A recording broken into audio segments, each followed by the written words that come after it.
Hello, happy Monday, and thank you for joining us for day 11 of Architizer Future Fest and the start of our final week.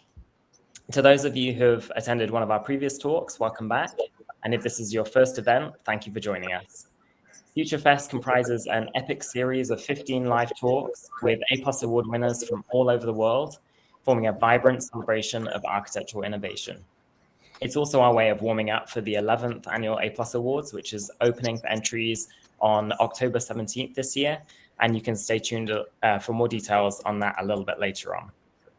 For those of you who don't know me, I'm Paul Keskes. I'm the editor-in-chief at Architizer. And today I'm thrilled to have the opportunity to chat with Koichi Takada of Koichi Takada Architects, who will share some of his firm's bold new projects and respond to the question, what should future architecture be made of? Now, Koichi is based in Australia. I am, despite my background, currently based in New York. So if there's any delay or slight feedback, just bear with us. We're many thousands of miles apart, but hopefully it will go okay. Now, a little bit on our live platform. So if you have any technical difficulties with the stream, you can click on the help icon in the bottom left corner of your screen, and you'll see a few options for improving your picture, the sound, and so on. It's worth noting that there will be a recorded version of the talk, so you can catch up on anything you missed or share this with your colleagues after the event. For questions, you can type anything you like in the chat, but if you have a specific question you'd like to ask Koichi, we recommend you use the Questions tab. Just click on the Questions icon on the bottom right of your screen, and then type your question. If you see a question from someone else that you'd be interested in hearing, you can upvote it, and we'll aim to ask Koichi the most popular questions a little later on. Finally, feel free to use the React button whenever you see something you'd like. To register for our future talks this week, you can go to architizer.com and click on the top article. I think Francesca is also going to share that article as well. You can scroll down to learn more about each talk and click on the accompanying links to sign up for each one. And now I'm thrilled to introduce Koichi Takada. Koichi belongs to a new generation of architects that are striving to bring nature back into the urban environment, an approach he matured after living in cities including Tokyo, New York, and London. Koichi established his practice in 2008 and has brought a Japanese sensibility to Australian architecture, each project embodying his commitment to organic form and consideration for human experience. Through a series of award-winning designs, the growing practice is gaining an international reputation with projects in Sydney, Brisbane, Melbourne, Tokyo, Shanghai, Los Angeles, Doha, and Mexico City. Koichi's emphasis is on a connection to nature, on humanizing and naturalizing the urban environment. He has invested himself in forms of architecture that speak to local landscapes, heritage, and traditions. Koichi accepts and encourages a sensitive connection to nature, surroundings, and elicits an emotional response from users. Koichi Takada clearly sees a new beginning in a post-COVID time when naturalizing architecture will be the way forward, empowering the next generation that follows. And with that, Koichi, I will hand the mic over to you. What are you going to store for us today? Hi, good evening, Paul. I suppose good morning here in Australia. Thank you so much for your introduction and inviting me to be part of Architizer Future Fest. And thank you everyone for joining. Okay, so I want to start with this image.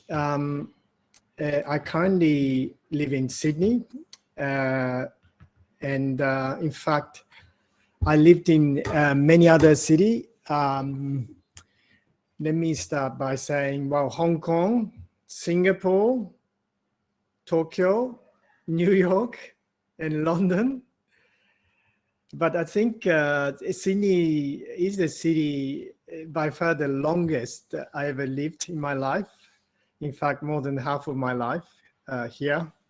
And one of the reasons I was thinking the other day, why I love Sydney so much. And perhaps the answer is that the city and nature are kind of in balance, or maybe at least it used to be. So here's my motivation as an architect to sustain this balance. So this is where I studied New York City. In early 90s, going to New York really was my kind of obsession and my dream. But long story version is that unfortunately became a nightmare for me. I was kind of intimidated by this built environment.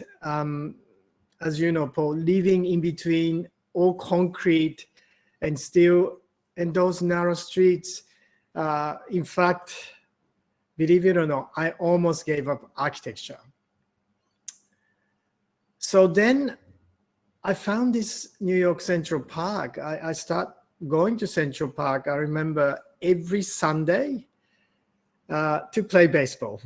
And I was playing with like-minded people. I don't know, we just loved being in nature. And it was such a wonderful feeling.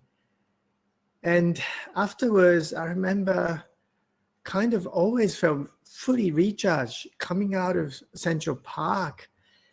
And since then, the park became my breathing space. So these are, I believe, some of the effect that I experienced in Central Park. Breathing space or being in nature, what we call in Japan, shinrin-yoku. Probably direct translation would be forest bathing. Kind of immersing ourselves in nature, we can start to engage all of our senses. And positive benefit, as everybody knows, obviously can see yourself on your body, but importantly on your mind. And it's probably really about the well-being. And then I realized, wow, Central Park was in fact man-made. It took about 160 years for more than 18,000 trees to grow.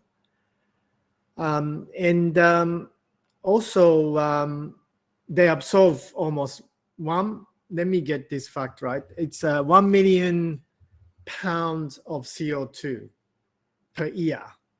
So this will help mitigate the greenhouse gas emissions. And of course, New Yorkers call Central Park the lungs of New York. I remember standing in the Central Park South and looking back to those kind of intimidating built environment and wondered, why can't architecture be like Central Park? And to me, this moment was the game changer. And it really started off my career as an architect. So such questioning, so I questioning the loss of nature in our cities, can this open up new possibility in architecture and design? And this was really my starting point. And let me show you one of our projects. It's a recent multi-residential project called Urban Forest, proposed in Brisbane, Australia.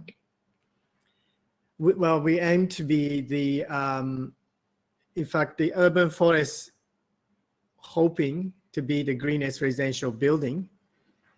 Let me say this, in fact, I really don't care if this is the greenest or not. In fact, if someone else does greener than the greenest, that's really the idea, as opposed to higher and the highest or higher than highest. Um, so urban forest will be located in South Brisbane, Australia, at the intersection, as you can see on the green spines. This would be the proposed future spines of the city, future green spine rather. In fact, urban forest, as you can see next to the subject site, there's a Masquerade Park. Urban forest will have 10 times more trees than the park next to it.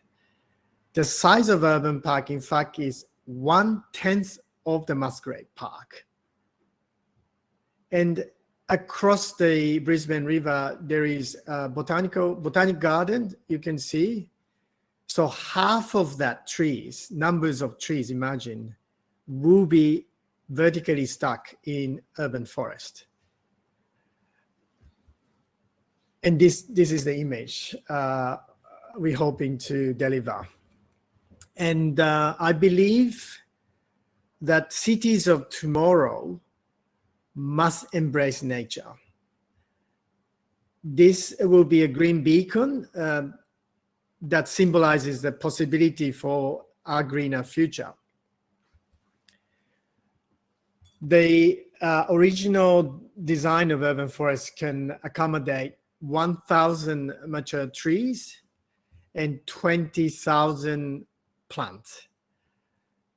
We selected, in fact, 259 Australian native species, as you can see, which will thrive in the subtropical climate.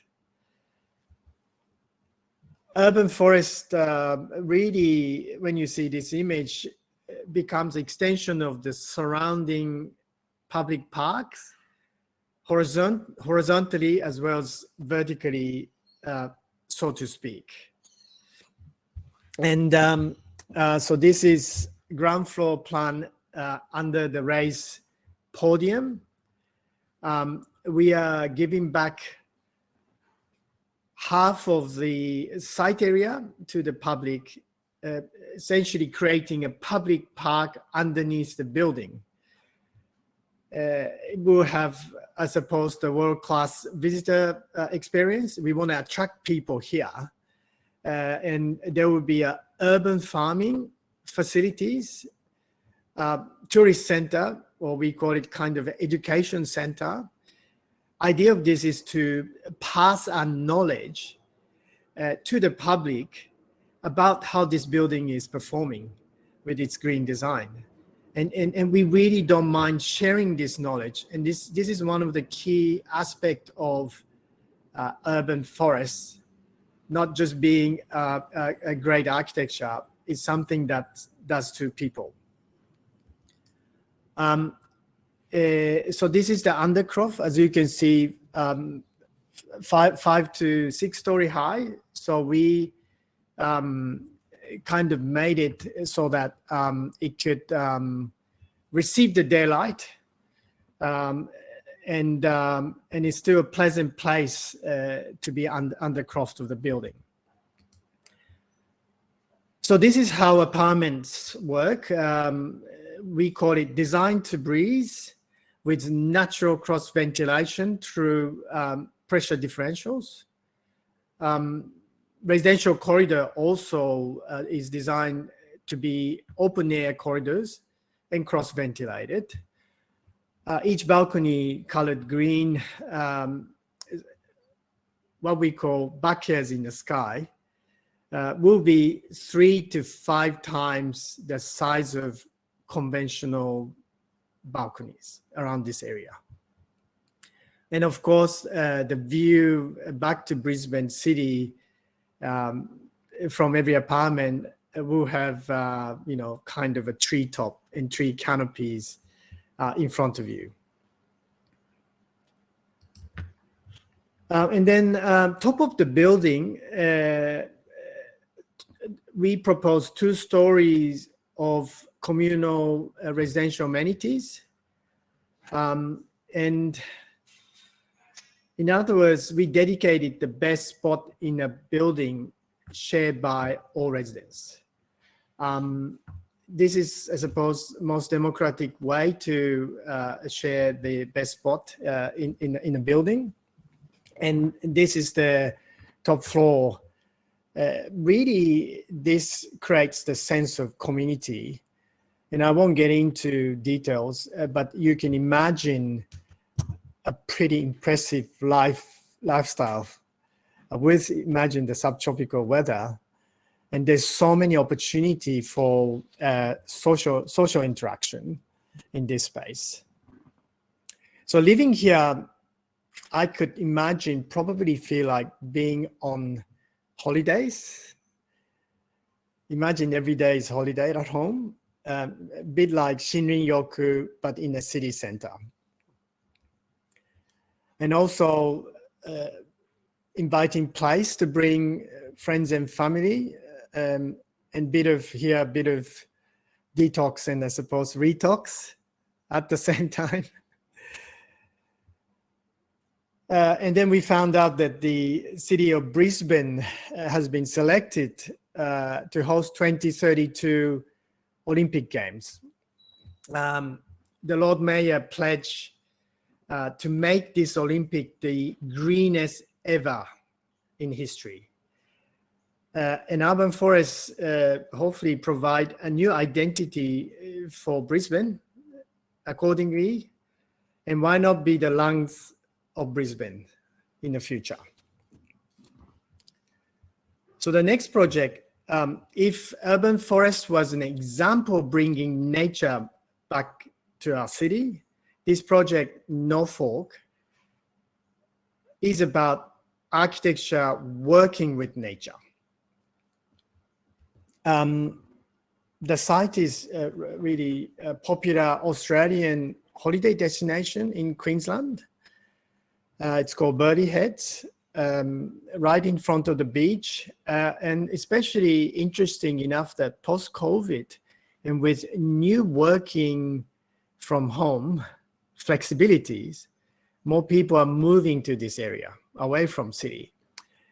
Norfolk is a multi-residential beachfront project that I suppose typify the Australian way of life, kind of Australian dream, live by the beach and have a great lifestyle. And you could now work from this wonderful location. Norfolk site, so when you zoom out, as you can see, the kind of natural environment that it surrounds. And then also the site sits end of the long coastal strip and highly visible to the beachgoers. And it's kind of a bookend and it's very exposed and everybody can see this building from kind of every angles. And looking out from apartment, so imagine if you look up from inside and out, uniquely, this site is parallel to the beach, as opposed to most of the site would be perpendicular to the beach, and you have a single aspect. But this site, because being at the end of the beach and the bookends, there are a dual aspect to it. So one view up to the coastline, the beautiful, slightly undulating coastline, and the other, of course, to the horizon of the water.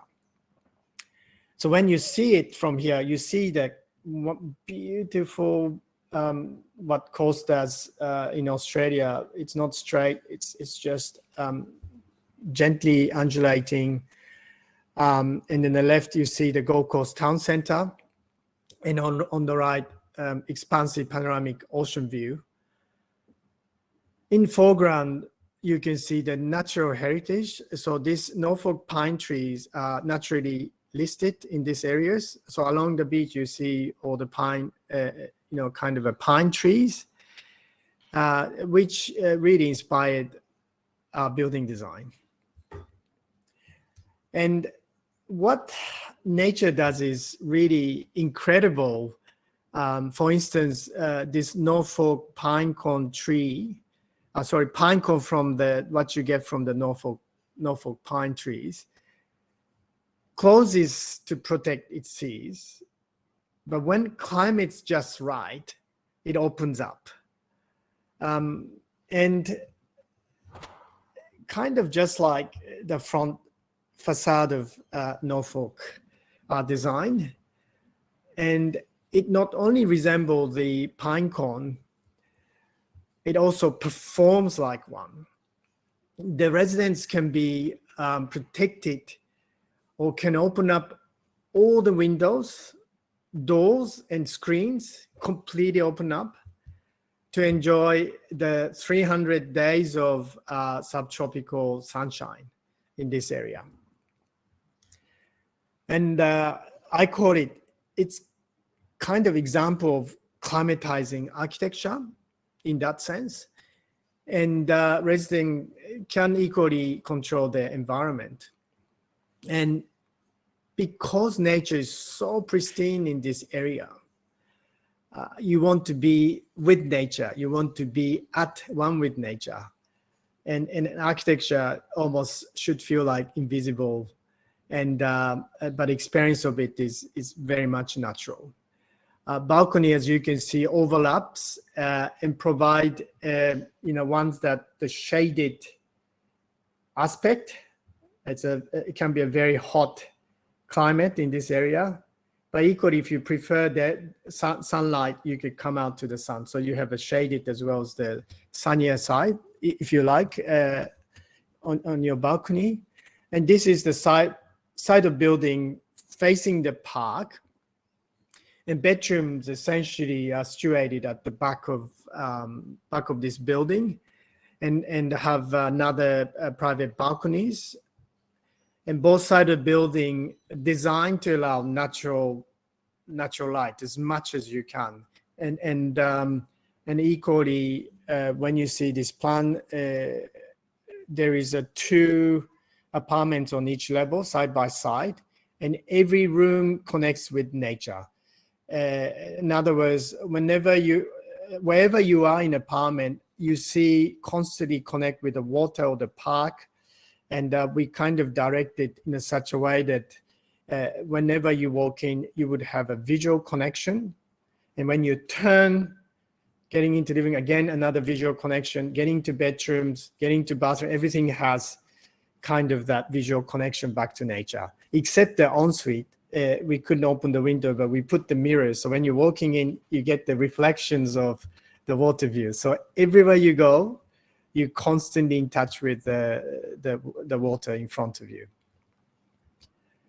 So this is one of the image from the living room. So you can open right up, and the feeling is incredible. You feels like you in the water, or you're on top of water.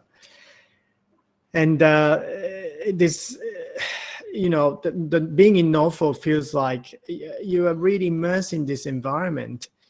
Such as sea breeze, and if you can imagine, there'll be a sound of rolling waves, of course, the sun, the salt, the sun in front of you, which then we draw that color palette into inside, and it's become quite seamless inside out.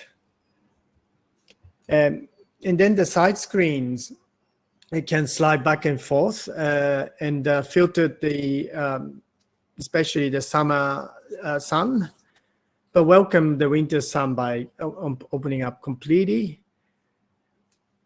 Also acting for residents' privacy. And then another image from the side. I call it kind of living facade, because it's never the same. People open and close, and as they liked. And appearance of facade, I remember every time I go there, it's never the same, and it adapts to the climate, adapt to the way people use it.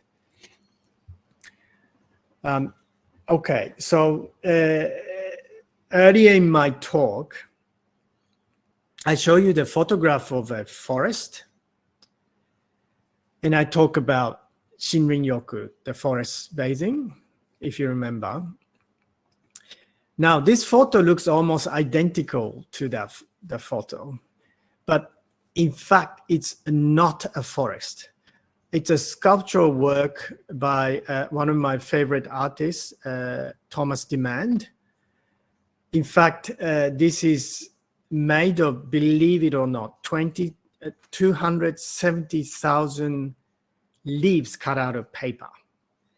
And this is a life-size recreation of the forest. So when I saw this photograph, without knowing what it is, interesting, I felt exactly the same benefit I experienced in Shinrin-yoku, in nature. And I couldn't believe it, that this was highly artificial. And I kind of posed the question, okay, does something artificial have ability to impact us in the same way as nature? So Sunflower House is one of our residential projects that is also highly artificial, but designed to perform like nature. So this project was designed for Bloomberg Green Media as an architectural possibility for the new European Bauhaus. Proposed site of the project is in the red, so kind of eastern coast of Italy, about 3 hours drive from Rome. Marche, so this is the area on the east coast of Italy. It's called Marche, and is known for kind of rolling hills, what they call next Tuscany. It's a beautiful part of Italy, and a lot of fields of sunflowers. So when you look at when you look at this image, so that's what you see everywhere in summer. And Sunflower House kind of replicate the way nature harness the power of sun. So this was, in fact, the morning when I went to see these sunflowers on site, and they were all facing me. And when I went back, in the end of the day, they all faced away from me, following the sun. So the top of Sunflower House is the kind of solar panel roof that also rotates and follow the sun. So by way of doing this, I learned that it will perform about 40% more energy production than the conventional means. Long story short version, I suppose, let's say living in this house, you probably don't have to pay any utility bill. And what a right topic to discuss how to save energy today. So let me show you. I need to click, excuse me. So hopefully this is gonna work. Oh, it doesn't work. Sorry, I had this in motion. It doesn't work, sorry. Sorry, Koichi. If you can share, I don't know if you have that video. If you can share a YouTube link of it, I can share that a little bit later on. But if not, then we can share it with our audience separately from this. Okay. Yeah, no worries. So I will come back to this then. So, what Sunflower House does is that we talked about the solar panel moving on the top, following the sun, but the living room also rotates. So if you imagine in summer, in a very hot day, you can rotate your living room away from sun and be in the shade to cool down. In winter, of course, you can do the opposite, following the sun to warm up the room. And I come back to, hopefully, to the image later on. And then kind of when you look at this Sunflower House, how it touches the ground lightly, they are designed to have a minimal impact on the natural landscape. And other than being powered by the sun, the house is designed to facilitate natural cross ventilation and pushes the hot air out, kind of the stuck effect. And it also captures rainwater and irrigate the gardens and crops around it. And sunflower houses could be constructed, I suppose, anywhere from local materials. And this is the important message, using today's technologies. And then next project, Solar Trees Marketplace, we have pleasure applying this concept of sunflower house in this latest project in Shanghai. Shanghai is a home of a population of over 26 million. In fact, larger than the Australias as a whole country. The site is only 10 kilometers from one of the two major airports in Shanghai. And our project, marked in red, will be kind of a gateway, if I may say, to the growing population of this new town center. The site in green is adjacent to kind of ever-growing shopping activities along Kaobao Road. And you can also see rather precious and ever-diminishing parkland to the west of the site. And when I research, it's astonishing to see how quickly the urban sprawl has affected Shanghai's, I suppose, relationship with nature. As you can see, the reduction in green space has been so dramatic, and this is since 1984. In the span of, let's say, about 30 years. And you can identify our site. I kind of dotted in a white dot. As you can see, the Solar Tree site is also kind of affected by this situation. The site also used to be like this and used to be forested. And kind of our project want to reinstate this forgotten forest in the form of solar trees. So this was our inspiration.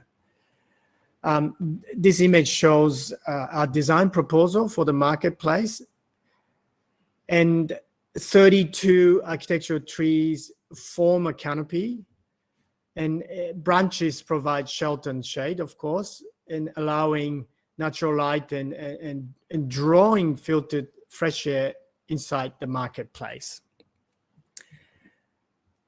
This is the recent photo from our construction site. In less than a decade,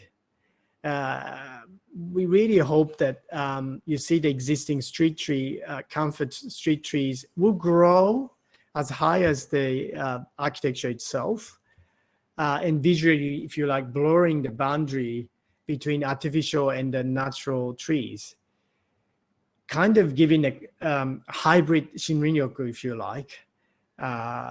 And as a form of urban oasis in Shanghai.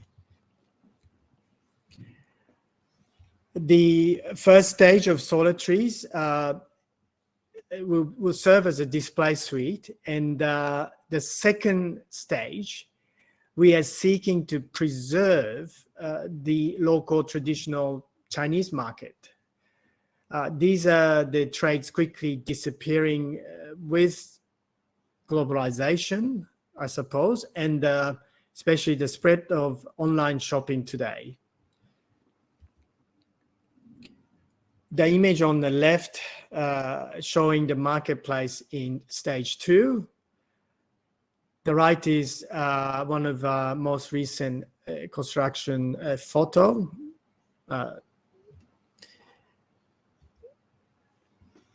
And then there's another construction photo. It shows kind of redesigned inside out, if you like. Although you're kind of inside, but you feel like being outside. And those architectural trees feature solar panels on their translucent canopies. They generate power at the same time, let the filtered daylight into the space. And as I mentioned, the solar tree will be the gateway to a new town. You could kind of see behind that image under construction. The main master plan concept for this new town, we are removing cars from ground level and kind of moving them underground in order to prioritize pedestrian activities. So this will also allow trees to, to be planted in between buildings, and then hoping that this tree will one day grow almost as tall as buildings, and ideally completely, make building disappear from this master plan. This image, I really like this image. You kind of see the old industrial or residential building behind the solar trees, and kind of nature, the street trees in front of solar trees, and the architecture, which is a hybrid of the two.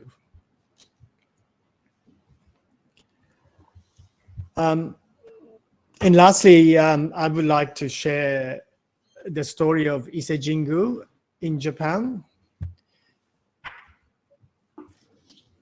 I think for 1,300 years, Ise-Jingu has been in this forest, existing in harmony with nature and built from the trees harvested around it. And every 20 years, as you can see, the old shrine on the right is dismantled, and the new one on the left will be built alongside it to the exacting specification. So the idea of this is that while you're doing it, you're passing the knowledge to the next generation and sharing the artisan craftsmanship. And in this sense, buildings, it can be forever new and forever ancient, at the same time being original. I suppose, the project I've shared with you today are my answers to the question I asked when I stood in New York Central Park as a student. And I said to myself, why can't architecture be like Central Park? And given the environmental challenges we face today, maybe, just maybe the next 20 years should be spent answering the question, why can't architecture be like Ise-Jingu? And I would like to finish with this photo, something that we all have in common. Thank you so much for listening.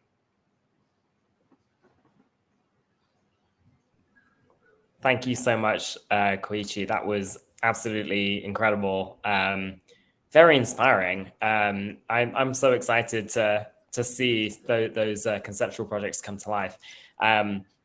Just before I continue, I wanted to let people know that we've just opened a poll. If you're interested in following in the footsteps of Koichi and our other speakers and participate in the A+ Awards, you can let us know through the poll on the bottom right of your screen.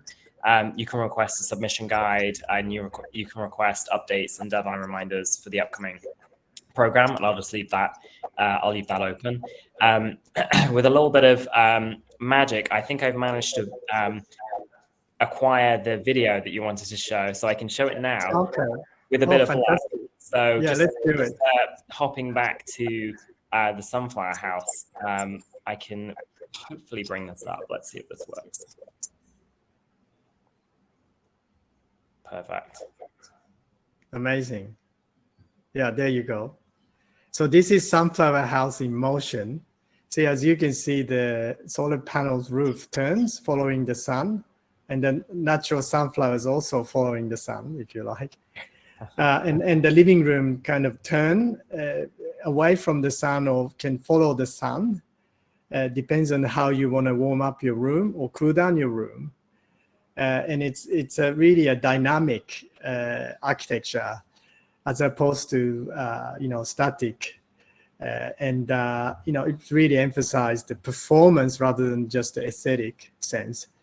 So there you go. It's really cool. One day when we build it, it'd be amazing to experience it. I just thought I'd bring Earth back just to remind us of the overarching theme. That video is just so lovely. I love the way that the sunflowers echo the building, or the building echoes the sunflowers. Really a lovely, very novel concept. So I'm going to jump into a few questions now. There are many, so sorry if I'm not able to get to them all, but I'll ask some of the most popular ones. Let's see. Mickey Clark asks, will the plants on the southern side of the building get enough sunlight to flourish? I think he's talking about the urban forest. Urban forest. Hang on a second. The questions are jumping around. So will plants on the southern side of the building get enough sunlight to flourish, or will there be different plants on different parts of the building? Good question. In fact, southern side is a sunnier side. So we are southern hemisphere. So southern side, actually the plant grow most. The northern side. So the northern side and then southern side, we actually change the species of plant, and then the east and the west, of course. Sorry, I'm getting mixed up. But so the northern side, we're going to have the sunnier spot. And that's okay, it takes care of itself. And subtropical weather, so you're going to get abundant of amazing species of colorful plants.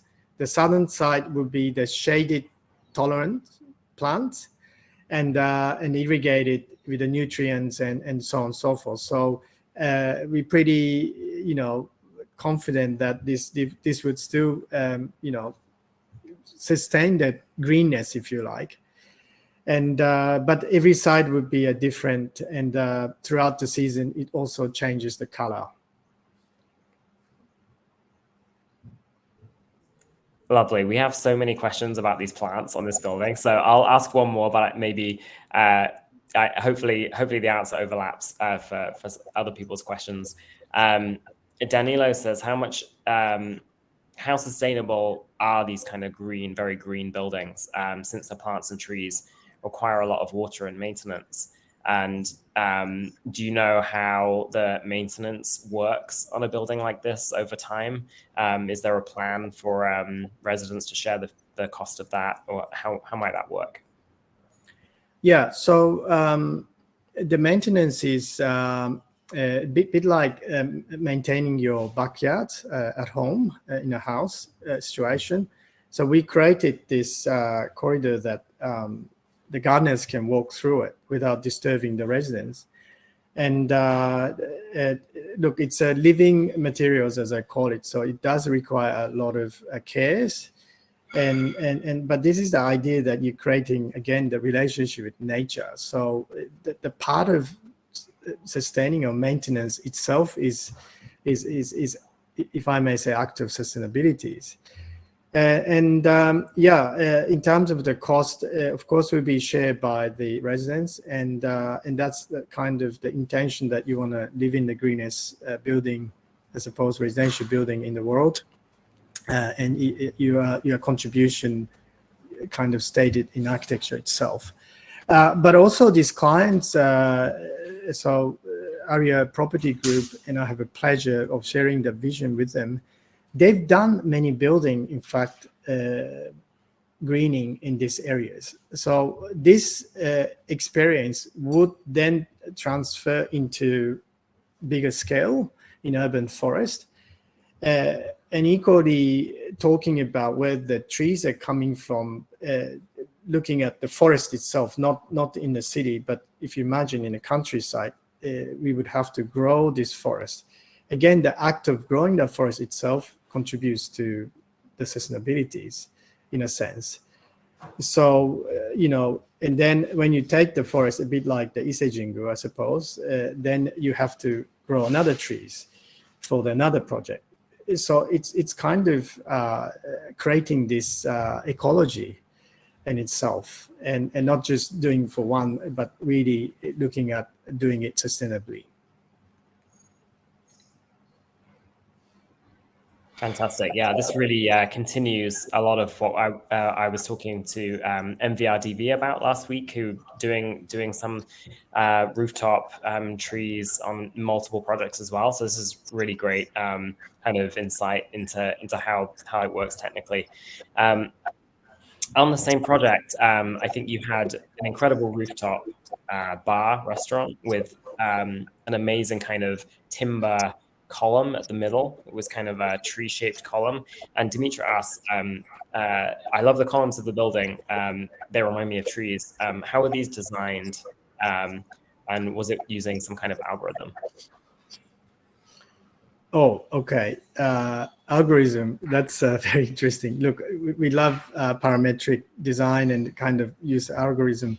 I think really our answer is very simple. We look at the opportunities, and then when we look at the experience of architecture itself, externally speaking, and then bring that into interior inside out, we didn't want to kind of cut outside and inside in that manners. And in fact, being inside, you want to feel like being outdoor, really. So this is the idea in which we embody that trees. The way we embody the trees, I think this tree is very simple. It's not a complex. We've done much more complex design, in National Museum Qatar gift shops, and that in itself, without use of computer or the parametric tools, it's really impossible to realize. But this one, urban forest one, is very simple. We used a very simple means of generating the trees, in fact, around the structural columns. Beautiful. Yeah, I love how that kind of structure allows you to have uninterrupted glass around the outside, have all the structure in the center. Really, really elegant. Jim asked, who influenced your work, and do you see yourself as an eco-architect? Interesting. Maybe let me answer this question. I don't. Yeah, look, it's a strange thing for architects to say, but I really don't like buildings. Like I mentioned, I almost gave up architecture when I was studying architecture. I really hated buildings. Really, Central Park saved me. I mean, I don't know how I put this, but it really did. And I thought, okay, well, I could have given up being an architect, but perhaps my contribution, my purpose is to do this, to kind of drive this and change this built environment that I end up hating so much. And I think without the purpose, perhaps you don't have this drive. What influenced me? I mean, a lot of great architects around the world influenced me. I have pleasure meeting great architects, so going to lectures really inspired you, just like everyone does. And I learn or reading books and everything. But ultimately, I go back to nature. I'm a cyclist. I love cycling, and again, my breathing space, riding my bike in nature. And Sydney has beautiful national parks, and you ride, the beach, along the beach, coastal ride is beautiful. And while I'm doing that, a lot of things comes to me, and I can't remember when I actually sat down in the office and tried to come up with ideas. Often the case, you're outside somewhere else and have that moment for the project. But yeah, so nature to me is, I don't know, my influencer and my teacher, and I suppose a lot to do with what I do today. It's amazing how many times I hear architects say they hate buildings. I've heard this one before. But yeah, it makes sense. It's less about buildings, right? More about spaces, environments, and nature's structures. And you can see it reflected in your work. So I think it makes a lot of sense. Sorry, I'm just overwhelmed by the number of questions. So I'm just trying to pick the best one next. Bianca asks, there are so many new innovative products coming to the market all the time. How do you apply the local building code and standards in each country so you can introduce new products, I guess, specifications without fear of liability? Yes, we work very closely with, and obviously, international project with the local architects, and we get informed and we choose carefully, look at the, sustainable credentials and green credential, if you like, and whether it's a natural or artificial. Of course, you can't make everything natural, unfortunately, kind of the scale that we deal with today. And the cost reason, there's another ones. And so we're carefully trying to find a balance. So I'm not kind of advocating everything should be natural. What I'm saying is that really the relationship that we create, artificial sense with a natural environment, and constantly finding the balance. And the materials the same, artificial, of course, the natural, and you kind of constantly working and negating each other to achieve, for instance, ideally the carbon neutrality in the end of the project or the future use. And an objective is really clear. So it comes to you by having that purpose.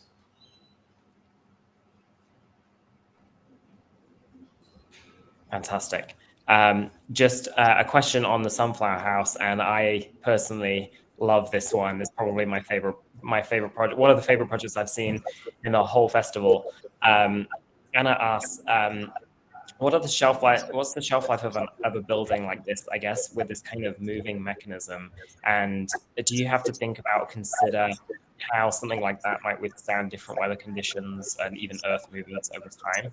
I guess I'm also interested to know, do you think this type of building works only in a kind of environment like Italy, or do you think it could be used in more parts of the world? I think the life of building is an interesting one. It's a hard one to answer. I mean, the Sunflower House itself is it's built of natural materials. So the idea is you would have the core, which would be, artificial materials, structurally speaking, but it would be cladded with natural timbers and so on. So the lifespan of that is questionable. But the idea is that you design in a way that you could dismantle and recycle or adaptive reuse. This is really important when we use artificial materialities. We credit a lot of repetitions, so we modulate the design. So in fact, you can actually undo it and take it apart and use it if you like on another project. For instance, aluminium can be recyclable. In natural materials, we do look at the maintenance and the weathering of it, and where you can use, of course, we appreciate that the process of nature aging, and the other part, artificial part, you look to a lot of criteria such as safety is really important. The fire rating is really important aspect. So you must consider a lot of aspect. It's longevity. I mean, ideally, you design architecture forever, but it would be a kind of a utopian thought of that architecture would survive thousands of years. But idea is that it gives life to our life, and while you're having that life, of course it performs, but when it finishes, it could equally, I suppose, go back to either reuse, or if not, go back to nature. Yeah, that's great. I feel like it's quite a Japanese kind of thinking about architecture to think about buildings being a little bit more temporary and a little bit more kind of just another part of a cycle. It makes a lot of sense. So I think we just have time for one more question, and this one's a little bit different, but I just love it. Zeynep says, I'm a 16-year-old student, and we are doing a project about our personal heroes at school, and I choose you, which is amazing. Zeynep asks, just in terms of process, what does your firm use to create your projects in terms of software, three-dimensional models, maybe even the animation that you showed? Yeah, we use everything. I think we don't discriminate kind of software brands. Well, literally we use everything. I think we grow out of AutoCAD, I must say. So we in fully BIM environment. So in other words, we built everything in 3D ideally. And I'm kind of very time poor in my position. So when I talk to people, it's already experience virtually speaking. So we run it kind of in 3D in a space, running, inside or outside, and it can instantly tells you. And this use of computer changed the way we work. I mean, we work so much more efficiently. I mean, we stop working late nights and weekends and, all the bad habits that, architecture practice impose upon us. We were learning about architecture, but nowadays, but use of computer, but thinking smart. And again, a lot of things that we learn from the past, you apply to future. And by way of doing this, you just get more efficient. But really important message is, especially for the next generation, is to be effective. The efficient, everybody kind of learn how to be efficient, especially during pandemic. Use of digital means we all become efficient, but allude to being time poor. Effectiveness is really about finding one thing that matters to us and trying to achieve that and trying to really mean it.